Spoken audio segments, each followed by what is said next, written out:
স্বাগত ডিবিসি সংবাদে। আপনাদের সাথে আছি আমি ফারহাত তাসনিম। এবার জানাবো খবরের বিস্তারিত।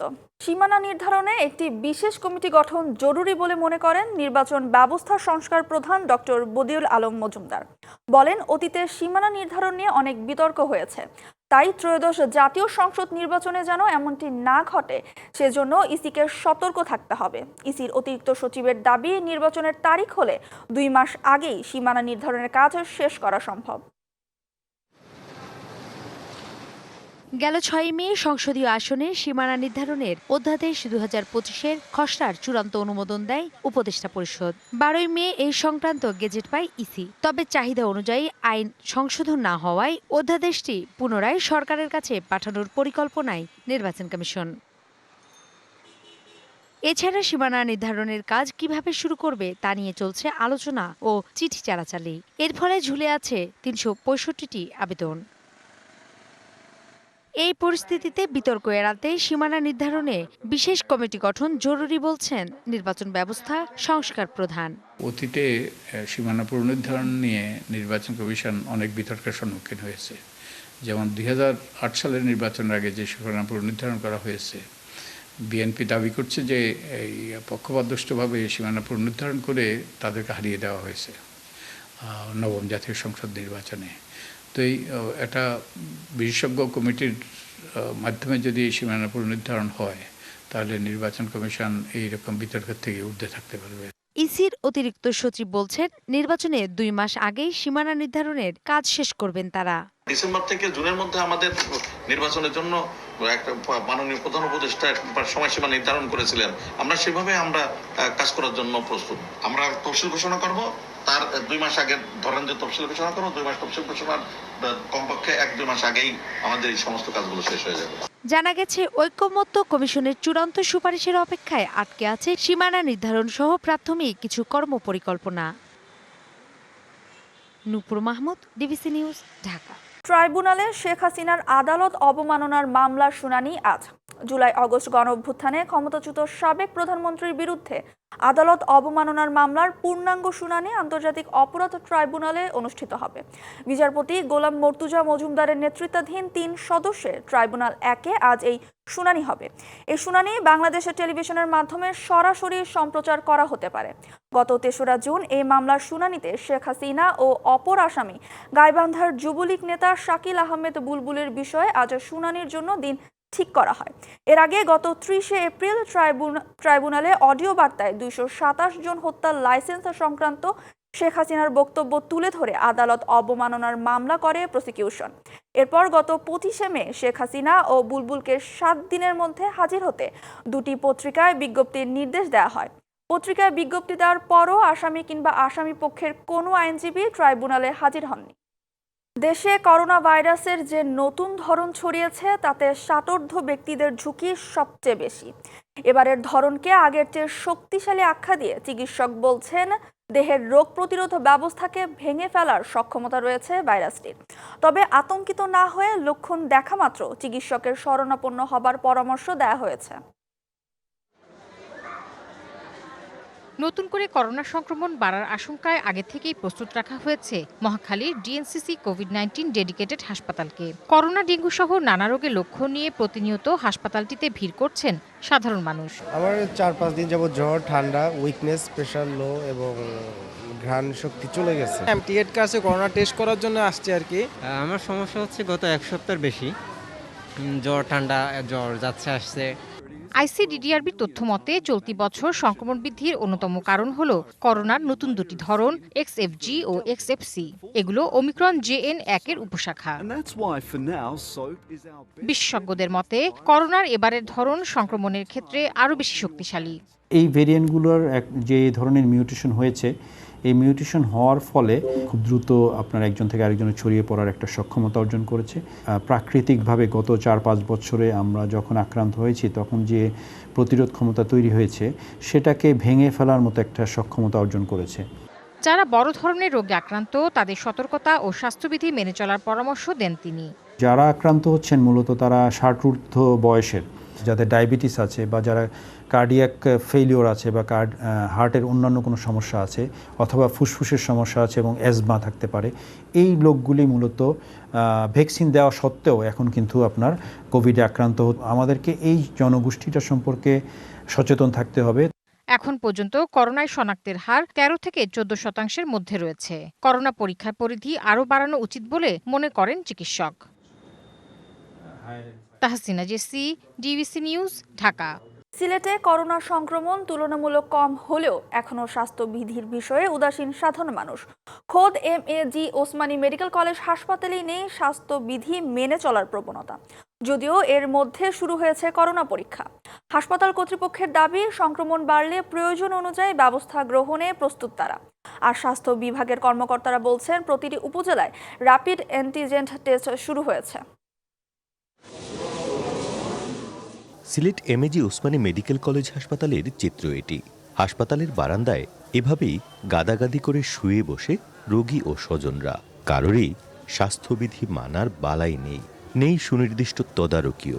মাস্কের বিষয়ে কেউ তো আজ পর্যন্ত বলে নাই যে মাস্ক লাগাই তুইব বা মাস্ক এটা এইরকম একটা সেফটি আছে, সেই তো বলে নাই। এখনো কোনো প্রশাসন বা একের থেকে কোনো কিছু বলা হয় নাই যে বাধ্যতামূলক মাস্ক ব্যবহার করতে হবে। যদিও সম্প্রতি হাসপাতালে সীমিত আকারে করোনা পরীক্ষা শুরু হয়েছে। কর্তৃপক্ষের দাবি, হাতে রয়েছে প্রয়োজনীয় কিট। সংক্রমণ বাড়লে খোলা হবে আলাদা করোনা ওয়ার্ড।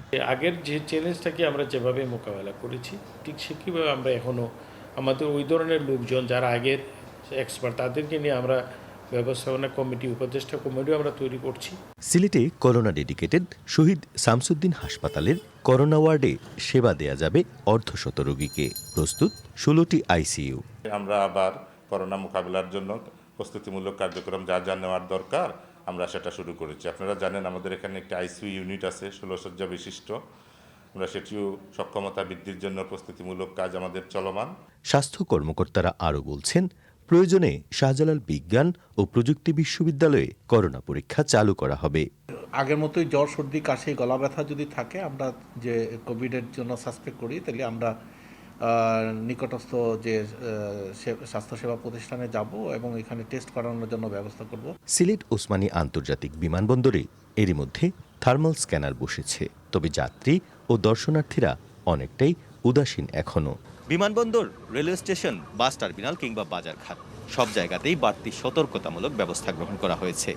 বলা হচ্ছে স্বাস্থ্যবিধি মেনে চলার কথা, কিন্তু সাধারণের চিত্র একটু ভিন্ন। বেশিরভাগই মেনে চলছেন না স্বাস্থ্যবিধি। তবে আতঙ্ক নয়, সকলে মিলে সচেতনভাবে করোনা ভাইরাস প্রতিরোধে কাজ করতে হবে, এমনটা বলছেন বিশ্লেষকরা। প্রত্যুষ তালুকদার, ডিবিসি নিউজ, সিলেট। ঢাকায় প্রতিদিন তৈরি হচ্ছে হাজার হাজার বই, আর এগুলো বাধায়ে শ্রম দিচ্ছে অপরিণত বয়সের অগণিত শিশু। কিন্তু বই তৈরিতে নিয়োজিত এই শিশুরাই পায় না বই পড়ার সুযোগ, জানে না কি লেখা আছে দিস্তা দিস্তা এই কাগজের ভেতর। এমন প্রেক্ষাপটে স্বপ্নের ডানায় ভর করি শিশু শ্রমের শৃঙ্খল ছিঁড়ি প্রতিপাদ্যে পালিত হচ্ছে বিশ্ব শিশু শ্রম প্রতিরোধ দিবস। গাইবান্ধার রাশেদ ইসলাম কাজ করেন পুরান ঢাকার বাংলা বাজারের একটি পুস্তক বাঁধাই কারখানায়। পারিবারিক টানাপোড়েনে স্বপ্নের জবনিকা টেনে নিজ কাঁধে নিয়েছেন সংসারের দায়িত্ব। পড়াশোনা করতে তো ইচ্ছা করে, কিন্তু পরিবারের সমস্যার কারণে আমি এখানে আইছি। আর এখানে কাজ করে আমার যা টাকা উপার্জন হয় তা দিয়ে আমার সংসার চলে। রাশেদ একা নয়, একই জেলার পলাশবাড়ী উপজেলা থেকে আসা রবিউল ইসলামের গল্পটাও একই রকম। মাদ্রাসায় পড়াশোনা শুরু করলেও সব ছেড়ে এখন কাজ করেন বাংলা বাজারের আরেকটি কারখানায়। বাড়ি হলে গাইবান্ধা জেলা, আগে মাদ্রাসায় করতাম, এখন এখানে কাজ করি। আর পিরোজপুরের রাসেল প্রাথমিকের গণ্ডিতেই থেমে গেছে তার শিক্ষা জীবন। ঢাকায় এসে দিন কাটে বাঁধি শ্রমে। পড়াশোনা করতে বা ইচ্ছা করে আর কি, ফ্যামিলির কারণে আর কি পড়াশোনা করা যাচ্ছে না। রাশেদ, রবিউল কিংবা রাসেলের মতো অপরিণত বয়সে শ্রম দেয়া শিশুর সংখ্যা অগণিত। আর্থিক টানাপোড়েনকে দায় দিচ্ছেন কারখানার অন্যান্য শ্রমিকরা। ছোট ছোট যে ছেলেফেলেরা আসে তাদের আর্থিক অবস্থা খুবই খারাপ। ভালো একক তো খাওয়াইতে পারে না। বাপ মাও শিকার যে ঢাকা একজনের কাছে বইলে গ্রামে অনেকজন থাকে, তাদের সাথে একজনে দিয়ে দেয় যে আমার পোলাটা নিয়ে যান, কষ্ট করতেছি। পুস্তক বাঁধাই সমিতির নেতারা দিলেন ভিন্ন যুক্তি। বললেন আর্থিক সাহায্য করতেই শিশুদের কাজে নিচ্ছেন তারা। একটা কর্মসংস্থাও কিন্তু এখানে হচ্ছে। অনেক জায়গায় কিন্তু এই শিশুদেরকে চাকরি দেয় না। সে কিন্তু লেখাপড়া করে না, সে কিন্তু কোনো কাজ করে না, সে কিন্তু একটা নষ্টের পথে বা খারাপের পথে চলে যাচ্ছে। শিশুদের পড়াশোনার সুযোগ দিতে বিশেষ উদ্যোগেরও আশ্বাস দেন তিনি। কাজের শেষে আমরা এই শিশুদেরকে নিয়ে তাদেরকে একটু লেখাপড়া করি, এরকম একটা স্কুল করার আমরা অলরেডি কাজ চলতেছে আমাদের সমিতির থেকে। আমরা এই কাজগুলো করতেছি, শিশুদেরকে আমরা লেখাপড়া করাবো। শুধু কি বাধাই শিল্প, ঢাকার ছোট বড় অসংখ্য কলকারখানায় এমন শিশু শ্রমের উদাহরণ অগণিত। বিশেষত অনিরাপদ শিশু শ্রমে জড়িয়ে আছেন অনেকে। আতিক মিসবালগ্ন, ডিবিসি নিউজ, ঢাকা। কোথাও কাদামাটি, কোথাও পানি, এসব মারিয়ে চলছে গাড়ি। খানাখন্দের ঝাঁকুনিতে হাড়গোড় এক হওয়ার অবস্থা পথচারীদের। বেহাল এই সড়ক গ্রামীণ কোনো জনপদের নয়। চট্টগ্রাম মহানগরীর প্রাণকেন্দ্র বহদ্দার হাট থেকে খতিবের হাট ও চানমিয়া সড়কের আশ্বাসী সীমাবদ্ধ এই সড়কের সংস্কার কাজ। যদিও সিটি মেয়র জানালেন, সিডিএআর জলাবদ্ধতা প্রকল্পের কাজ শেষ হলে এই সড়ক সংস্কারের উদ্যোগ নেওয়া হবে। সামান্য বৃষ্টিতেই বহদ্দার হাট মসজিদ সংলগ্ন খতিবের হাটমুখী সড়ক কাদায় একাকার। চলাচলে ভোগান্তির শিকার পথচারী, শিক্ষার্থী ও রোগীসহ স্থানীয় লোকজন। ঘটছে একের পর এক দুর্ঘটনা।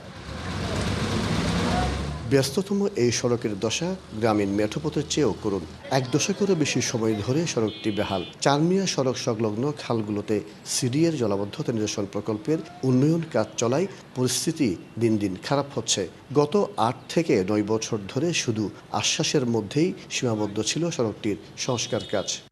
এই দুর্ভোগ আমরা প্রায় আজকে 10 বছর ধরে ভুগতেছি। এই রাস্তা সম্পর্কে কোনো কিছু বলার নাই, আমরা বলতে বলতে এত টায়ার্ড হয়ে গেছি। চট্টগ্রাম সিটি কর্পোরেশনকে বলা হয়, সিটি কর্পোরেশন বলে সিডিএর দোষ, সিডিএকে যখন বলা হয় তখন বলে সিটি কর্পোরেশনের দোষ। মেয়র জানালেন, সিডিএর জলাবদ্ধতা প্রকল্পের কাজ শেষ হলে এই সড়ক সংস্কারের উদ্যোগ নেওয়া হবে। এই রাস্তাটার কাজ আমাদের দ্রুত আমরা ইনশাল্লাহ শুরু করব, এবং শুধু এই রাস্তা নয়, চট্টগ্রাম শহরের মেজর যে রাস্তাগুলো ইনশাল্লাহ আমরা সব করে দেব, এতে কোনো সন্দেহ নেই। বাট দ্য থিং ইজ, আমাদের এই চানমিয়া সড়কের রাস্তাটার মূল কাজ হচ্ছে সিডির কাজটা এখনো শেষ করা হয়নি। সিডির কাজ যেদিন আমাদেরকে বলবে যে আমাদের শেষ হয়ে গেছে, আমরা রাস্তার কাজ শুরু করে দেব। শীঘ্রই সংস্কার করে জনদুর্ভোগ কমানোর আকুতি এই সড়কে প্রতিদিন চলাচলকারী হাজারো মানুষের। মাসুদুল হক, ডিবিসি নিউজ, চট্টগ্রাম। অনিয়মই যেন নিয়ম সুনামগঞ্জের শান্তিগঞ্জ উপজেলার ডুংরিয়া মডেল গ্রাম সমবায় সমিতিতে। সমিতির সদস্যদের খাবারের অতিরিক্ত বিল দেখানো, দক্ষতা উন্নয়ন প্রশিক্ষণ ছাড়াই ঋণ বিতরণ সহ নানা অনিয়মে জড়িয়ে পড়েছে সংস্থাটি। আর এর নেপথ্যে আছেন উপজেলা আওয়ামী লীগ নূর হোসেন। অনিয়ম পেলে তদন্ত করে ব্যবস্থা নেওয়ার আশ্বাস জেলা সমবায় কর্মকর্তার। 2022 সালে সমবায় অধিদপ্তর সারা দেশে পাইলট প্রকল্পের আওতায় 10টি মডেল গ্রাম নির্মাণের উদ্যোগ নেয়। সিলেট বিভাগের মধ্যে এই বিশেষ প্রকল্পটি বাস্তবায়িত হয় তৎকালীন পরিকল্পনা মন্ত্রী এম এ মান্নানের নিজ গ্রাম ডুংরিয়ায়। প্রকল্পের আওতায় অবকাঠামো নির্মাণের পাশাপাশি গঠন করা হয় একটি সমবায় সমিতিও, যেখানে উপজেলা আওয়ামী লীগের সাংগঠনিক সম্পাদক নূর হোসেনকে সভাপতি করে 12 সদস্যের কমিটি গঠন করা হয়। তারপরই শুরু হয় অনিয়ম। আমরা যে ঋণ যারা পাওয়ার যোগ্য বা গরিব যারা দিল, এরা কিন্তু কজনের ঋণ পাইছে, ঋণ তো অকল বড় লোকে পাইছে। অনেক মানুষ আছে ট্রেনিং পাইছে না, টাকা 1400 করে দিছে, তখন তো আমরা টাকা পাইনি। ঋণ দিয়ে ঋণ আমরা পাওয়ার কথা, এই ঋণ আমরা পাইলাম না। সমিতিতে 580 সদস্যের কাছ থেকে এককালীন 8,12,000 টাকা চাঁদা আদায় করা হয়েছে, যার হিসাব নিয়ে আছে 9/6। ওই জায়গায় আরো বেশ টাকার ছিল, প্রায় 4 লক্ষ 4.5 লক্ষর মতো, এখনো 1,89,000 টাকার মতো কাটতি আছে, যার কারণে আমরা চেষ্টা সঙ্গিয়ে নেই। তবে এসব অভিযোগের ব্যাপারে ব্যাখ্যা দিতে অপারগতা জানায় উপজেলা সমবায় অফিসার। ঋণ যখন দাদন করা হয়েছে ওই সময়টাতে আমি এখানে ছিলাম না। প্রক্রিয়াতে আপনি যেটা বলছেন ওইটা কি হয়েছে না হয়েছে, আসলে আমি ওটা ঠিক ব্যাখ্যা করতে পারবো না। সময় তবে সাবেক পরিকল্পনা মন্ত্রী জানান, নূর হোসেনকে সভাপতি করা কিংবা এমন কমিটি দেওয়ার ব্যাপারে তার কোনো সংশ্লিষ্টতা নেই। প্রথম কথা হলো যে আমাদের ধারণাই নেই এটা কি হচ্ছে, এটা আমি বিল্ডিং জীবনে যাইও নাই।